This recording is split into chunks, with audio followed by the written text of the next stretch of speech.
yang sudah sempat durhaka, tidak sempat minta maaf, meninggal dunia gara-gara dia pecandu narkoba, pemabuk, pezina, mati orang tua dalam keadaan susah.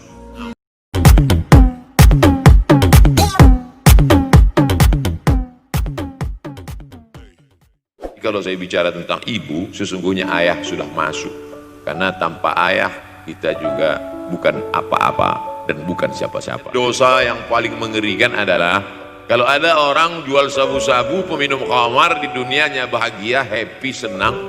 Itu Ustaz, pengedar narkoba, hidupnya aman, adem ayem, tenteram. Di akhirat azabnya baru diberikan Allah SWT. Tapi ada satu perbuatan dosa yang pasti di dunia dirasakan. Apa itu? Durhaka pada orang tua. Orang yang durhaka pada orang tua, di dunia dia tetap dapat, di akhirat dapat sekali lagi. Itu janji Rasulullah SAW. Hebat, rezeki banyak melimpah ruah, tapi jauh dari kebahagiaan. Apa sebab? Janji Rasulullah SAW. Orang yang durhaka pada orang tua di dunia sudah dapat, di akhirat dapat lagi. Dapat. Di mana letak keadilan Allah? Kenapa di dunia sudah dapat, di akhirat dapat lagi? Yang di dunia itu baru DP-nya. Oleh sebab itu jangan pernah melawan pada orang tua. Jangan pernah melawan. Kalau belum bisa membahagiakan, jangan susahkan dia. Kalau belum bisa menunjukkan prestasi, jangan susahkan hatinya. Jangan sampai belum ketemu dengan wajah kita pun dia sudah susah hati. Baru nama kita muncul di HP-nya, kumat darah tinggi. Bunyi handphone dia lihat nama kita di situ, langsung berubah detak jantungnya. Oleh sebab itu jangan susahkan orang tua. Kalau mau merasakan bagaimana sayang mereka, coba hilangkan sayangnya itu agak 1 bulan, 2 bulan, 3 bulan, itu baru terasa. Karena sifat manusia ini kalau sudah tidak ada baru terasa. Kalau dia masih ada di depan mata kita, masih dekat dengan kita, kita merasa dia biasa-biasa saja. Tapi kalau dia sudah tidak lagi ada, itu barulah. Oleh sebab itu coba kalau mau merasakan, kasih tahu dia, Papa, Mama, untuk biaya kuliah saya 1 semester ini tolong jangan kasih dulu. Saya mau jual koran dulu, saya mau kerja di Dorsmer dulu, saya mau kerja loper dulu, saya mau susah-susah dulu. Nah, ketika saat kita tahu susahnya itu, tetes peluh keringat, air mata, nah, disitulah baru kita tahu, oh ternyata perjuangan mereka ini luar biasa. Kalau masih bisa membahagiakan dia, apa makanan kesukaannya, belikan. Suka makan apa dia, belikan. Itu yang dia inginkan. Andai kita gendong dia dari Yogyakarta berangkat ke kota Makkah, sampai di Makkah tawaf 7 putaran, dari Sofa ke Marwah, pulang lagi ke Jogja, belum tentu dapat membayar sekali teriakan dia saat mengeluarkan kita ke alam dunia. Walaupun dia sudah meninggal dunia, makanya kita tetap membaca walaupun dia sudah masuk liang lahat. Jam 2 malam bangun, Rabbighfirli wali walidayya warhamhuma kama rabbayani shaghira. Tapi kalau dia masih hidup, masih ada, senangkan hatinya. Ketika hati dia terbuka, bahagia, disitulah pintu-pintu rezeki itu terbuka. Turun barokah-barokah itu. Buah kalau matang itu dijolok, jatuh. Dan menjatuhkan rahmat Allah itu, membuka pintu-pintu langit, mengetuk pintu-pintu rahmat dan ridha Allah dengan ridha orang tua. Makanya kata Nabi, ridha Allah fi ridhal walidain. Kalau Allah ridha, maka semua yang kau mau dia berikan. Orang kalau sudah ridha itu artinya senang. Orang kalau sudah senang, semua dia kasih.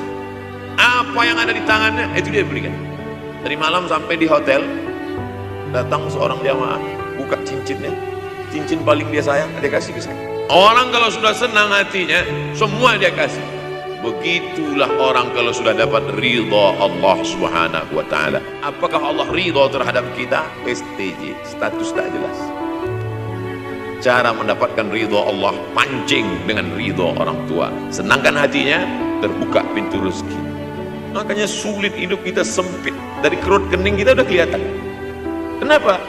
Karena tidak ada ridha Allah, akibat tidak pernah menyenangkan hati orang tua. Senangkan orang tuamu, jadikan dia seperti raja, maka rezekimu akan melimpah seperti rezeki raja-raja. Kiamat terjadi tapi belum sempat berbakti kepada orang tua. dosa belum sempat meminta maaf, silap dan salah berapa kali kita kencing di kainnya yang bersih, berapa kali dia tidak jadi tahajud gara-gara kita menangis dari isya sampai subuh, tapi kita tak pernah sadar itu. Berapa kali dia tidak jadi sholat duha gara-gara kita kencing, berapa kali nasi yang sudah mau disuap masuk ke mulutnya tak jadi, bahkan dia tidak makan sama sekali. Dan berapa kali makanan dia belikan hanya untuk susu, hanya untuk menyenangkan kita, pernah kita balas, dan dia tidak pernah minta balas itu. Senangkan hatinya, apa pakaian yang dia suka. Orang tua itu tidak minta yang besar, asal ada sih. Ketika dia senang melihat itu, bahagia hatinya, nampak senyum di tepi bibirnya, pada saat itulah rahmat Allah terbuka, pada saat itulah ridha Allah datang. Mengapa sulit mencari pekerjaan, mengapa payah mencari penghidupan? Salah satu yang mempersempit ridha Allah itu adalah karena tidak berbakti kepada orang tua. Kalau dua-duanya sudah tidak ada, Pak Ustadz, masih ada keluarga. Ada keluarga.